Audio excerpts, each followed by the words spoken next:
Strasbourg.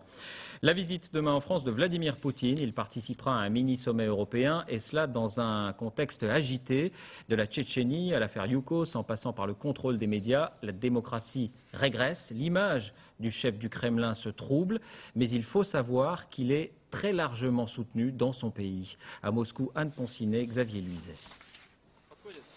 Opération séduction de Vladimir Poutine la semaine dernière chez une retraitée moscovite.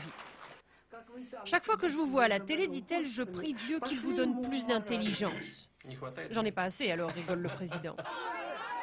Au mois de janvier, ça rigolait moins. Les retraités étaient dans les rues pour défendre leurs droits au service public gratuit. Et comme c'est plutôt la clientèle politique du président russe, on se disait qu'il ne passerait pas l'hiver. Des jeunes comme Alexandre avaient même embrayé.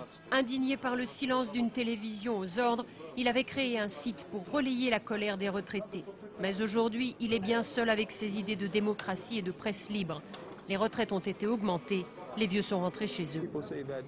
Qu'est-ce que vous voulez? Les gens pensent que la démocratie, c'est pas possible en Russie, parce qu'il nous faut un homme fort, un leader. À vrai dire, ce déficit de démocratie, beaucoup de jeunes Russes qui surfent sur Internet comme sur la neige ne le ressentent pas. Tout est normal, j'ai accès à tout ce que je veux. Sur la piste de ski près de l'université de Moscou, ces jeunes dressent de leur président un portrait très éloigné de celui d'un dictateur. Moi, ma famille, mes amis, nous avons bénéficié pendant sa présidence de la stabilité économique.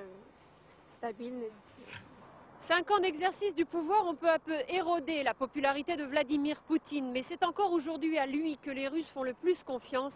Il faut dire qu'il n'a pas de véritable concurrent sur la scène politique.